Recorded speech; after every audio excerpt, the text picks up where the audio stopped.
Zone Actu, tout de suite les journaux.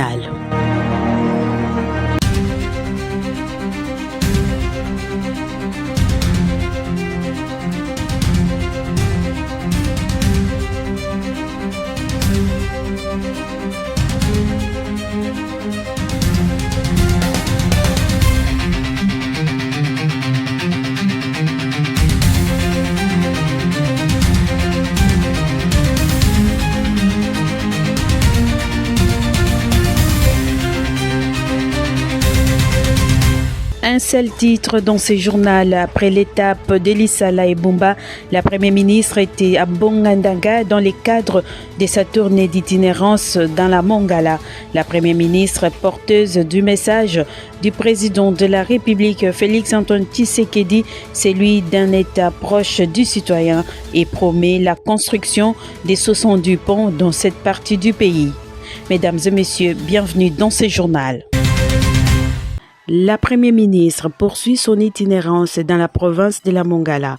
Pour sa deuxième étape, c'est le territoire de Bongandanga, l'un des trois qui compte cette province, où par la voie fluviale Kejidi Tsumina est arrivé dans ces territoires du nord de la République démocratique du Congo.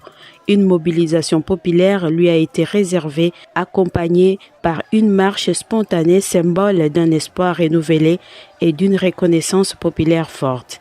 Dans son adresse, la Première ministre a annoncé le démarrage des travaux d'entretien de la route provinciale 309, une route longue de 125 km reliant l'entité d'Ngozi à Bongandanga Centre, où elle a par ailleurs annoncé la construction de près de 70 ponts par l'Office des routes. Tolingi, lancé des travaux, le gouverneur a lobby étude de faisabilité et Salamaki, potoye banzela, oyo, eza Mongandanga Tingonzi, 125 km. Yango sekoyo musale zobanda. Esengo te.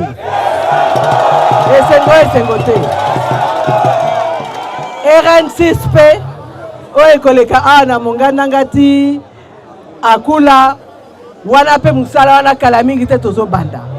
Pona likamwa baki, tolobi makambo mibale. 1. Tozobanda nanu tobongisa bako ekufaki. 2.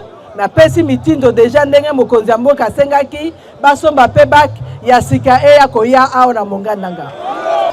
Ministre Molendo yeyo, ressources hydrauliques na énergie électrique. Yene pe asi azui mitindo po atala ndenge nini courant ekokota. Donc, ye musala na ye kote kuna en tout cas à kozangisa te. Na lobi boy.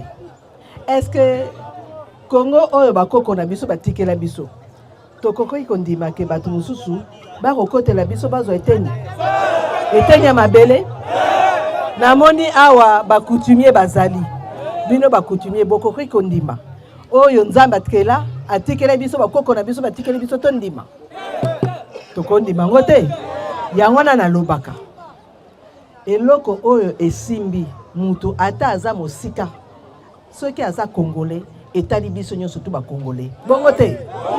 Face aux défis sécuritaires, la chef du gouvernement a rappelé la mise en place progressive des comités provinciaux et locaux de sécurité visant à renforcer la confiance entre la population, la police nationale congolaise et les autorités administratives. Cette itinérance gouvernementale s'inscrit pleinement dans le programme d'action du gouvernement, notamment les désenclavements des territoires, la sécurisation des personnes et de leurs biens et la promotion de la cohésion nationale et de la gouvernance de proximité.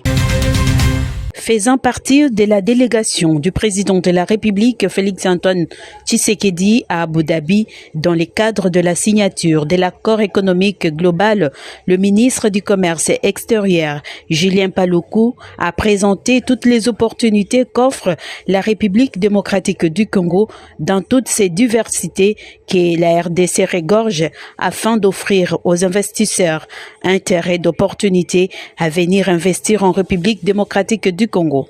Pour construire un port, le port en eau profonde de Banana, en vue de réduire le coût logistique pour que nos produits soient compétitifs. La deuxième, c'était de devoir signer un accord pour d'abord cibler les secteurs de matières premières, parce que vous savez, à l'époque, toutes les matières premières de l'Est transitaient par des pays voisins pour atteindre cet espace. Et là, il a créé Primera Gold pour nous permettre de devoir structurer nos exportations, et on a commencé à exporter près de 9 tonnes d'or au lieu d'une dizaine de kilos qui se faisait pendant beaucoup d'années. Mais avec cette expérience, le président a compris qu'il fallait élargir maintenant la coopération avec les Émiratis à un niveau beaucoup plus global. C'est la raison pour laquelle il a demandé au ministère du Commerce extérieur de devoir commencer les discussions autour d'un accord économique global qui réunit à la fois le commerce des marchandises, le commerce des services, les règles d'origine pour savoir quels biens devons-nous échanger avec les Émiratis, pour connaître effectivement comment doit se faire le commerce électronique. Et c'est 2 février, nous sommes ici à Abu Dhabi pour finalement signer l'aboutissement de toutes ces discussions par lesquelles la RDC et les Émiratis signent cet accord qui lance un appel à nos opérateurs économiques que désormais nous allons échanger 6 000 produits que nous avons transmis à la partie émirati qui vont devoir entrer sur le sol des Émiratis. Mais c'est un appel aux investisseurs privés que désormais le marché est là, parce que la trilogie que le président a lancée, c'est la diversification économique, c'est la diversification des marchés et c'est la diversification des partenaires. Et donc nous sommes dans cette trilogie pendant 2 à 3 ans pour permettre que désormais tous les produits de la RDC trouvent des marchés partout à travers le monde et que les secteurs privés se mobilisent pour en fait essayer un peu d'accroître nos richesses. Parce qu'avec les Émiratis, on a commencé en 2020 avec 1,2 milliard et aujourd'hui nous sommes à 4 milliards. Mais nous voudrions avec cet échange que d'ici 2030, nos échanges avec les Émirats arabes unis soient autour de 10 milliards de dollars et ce sera au bénéfice de la population congolaise. Cet accord économique global permettra à la République démocratique du Congo d'accroître son marché sur le plan international. Intervenu au cours du panel d'investissement en République démocratique du Congo, notamment dans l'investissement pharmaceutique, le ministre en charge de la santé publique, Samuel Kamba, a expliqué les objectifs majeurs auxquels s'est donné le gouvernement congolais dans les secteurs sanitaires pour le développement de la RDC. Il a rappelé les investisseurs à profiter de l'offre de la RDC dans le secteur pharmaceutique. L'autre point abordé, c'est la création de l'industrie pharmaceutique afin d'offrir aux Congolais les médicaments de qualité, car la RDC consomme à plus de 80% des médicaments de mauvaise qualité. Alors, quand nous étions avec le président de la République à l'Union africaine, quand il était président de l'Union africaine, nous avions poussé l'Afrique de manière générale et nous-mêmes en particulier pour que nous allions vers le développement, la production locale des médicaments. Et c'est ça notre stratégie maintenant, c'est que nous devons produire localement. Parce que comme on l'a rappelé, nous sommes à plus de 100 millions d'habitants, mais quand on regarde le bassin du Congo avec ses 9 voisins, on atteint plus de 200 millions. Ça veut dire que nous avons un potentiel, en produisant localement, de toucher un très large panel de population pour l'industrie.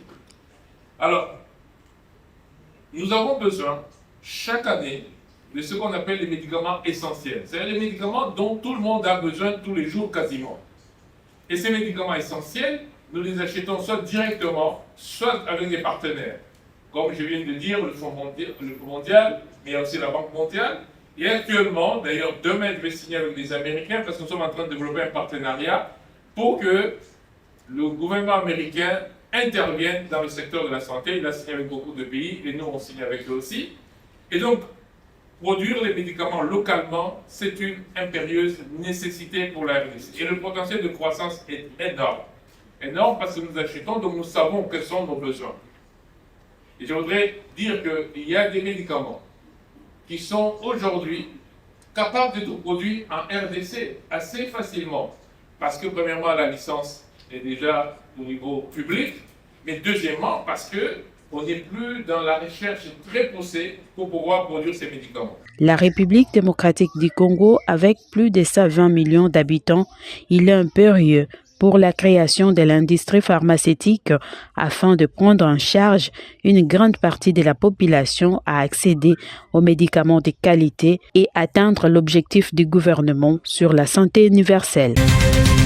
Dans une déclaration rendue par les regroupements politiques Réveil populaire, REPOP en sigle, vient de réaffirmer son rattachement au président de la République après la position prise par Claude Ibalanki, président de ces regroupements politiques, au ralliement au FC 123.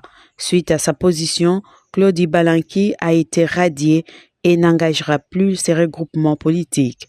Les REPOP restent dans la vision du président de la République, Félix-Antoine Tshisekedi, pour la sauvegarde de l'intégrité nationale.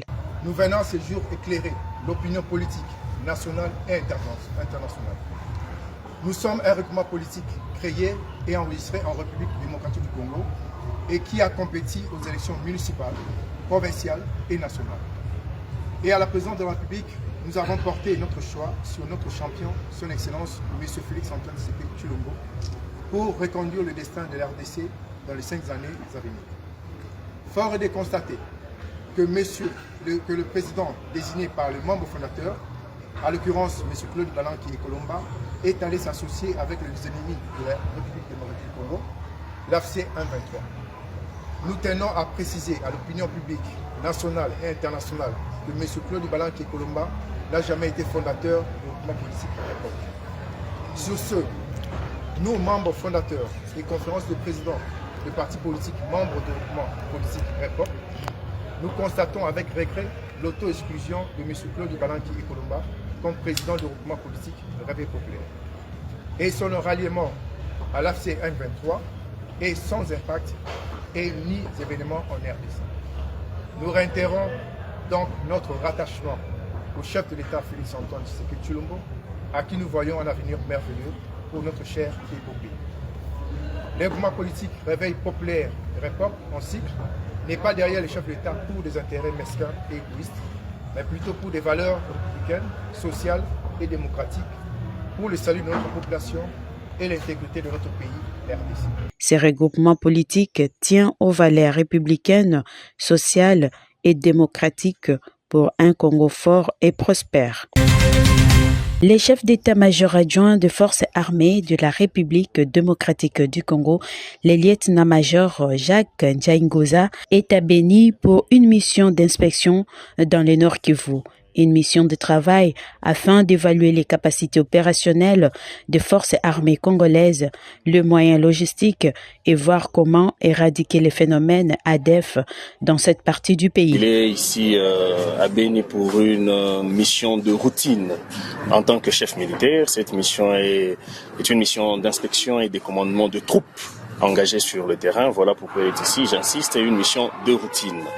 Et aujourd'hui, il était ici au gouvernorat de la province du Nord Kivu, dont le chef-lieu est provisoirement ici à Béni, afin de présenter les civilités auprès de l'autorité provinciale et de lui faire part de sa mission. Il est ici pour une certaine durée et les détails sur ses activités vous seront transmis à temps réel. À ce que nous devons retenir, il est ici pour une mission de routine. Il a par ailleurs profité de l'occasion pour présenter ses civilités auprès de l'autorité provinciale et lui faire part de sa visite dans les chefs-lieux de la province du Nord Kivu. Durant 5 jours consécutifs du combat, les forces armées de la République démocratique du Congo ont à nouveau infligé d'énormes pertes matérielles et humaines à l'ennemi RDF M23 AFC venus nombreux pour appuyer le rebelle Twirwaneho, Ngomino et Red Tabara dimanche 2 février 2026 en territoire de Fizi. Comme bilan, 34 terroristes RDF neutralisés et 12 capturés Twirwaneho et Ngomino dans les autres plateaux de Fizi. Parmi les éléments neutralisés figure un jeune Rwandais de 23 ans au nom d'Amazina Nsengiaremie Théobald, né à Bugarama, et 14 autres appartenant aux rebelles Twirwaneho et Red Tabara. Outre ces terroristes neutralisés, plusieurs effets militaires et armes ont été récupérés par l'armée républicaine, notamment les armes AK-47, PKM, SPG-9 et RPG-7. Dans le même registre, de bombes grenades, 4 box de munitions de l'arme du type 12,7 mm, 3 bombes SPG-9 et plusieurs munitions du type PKM ont été également récupérées. Après ces frappes chirurgicales des unités d'élite de FARDC, la force du mal composée des envahisseurs rwandais s'est disséminée dans la nature. Déterminé d'en finir avec cette coalition diabolique, le commandant ad intérim du secteur opérationnel Sokola 2 Sud Kivu, le colonel Apoko Bangala Michel, a rappelé à ces vaillants combattants de FARDC leur mission principale et les a exhortés à se doter d'un moral d'acier afin de tenir ferme face à cette agression barbare et injuste de ces hors-la-loi.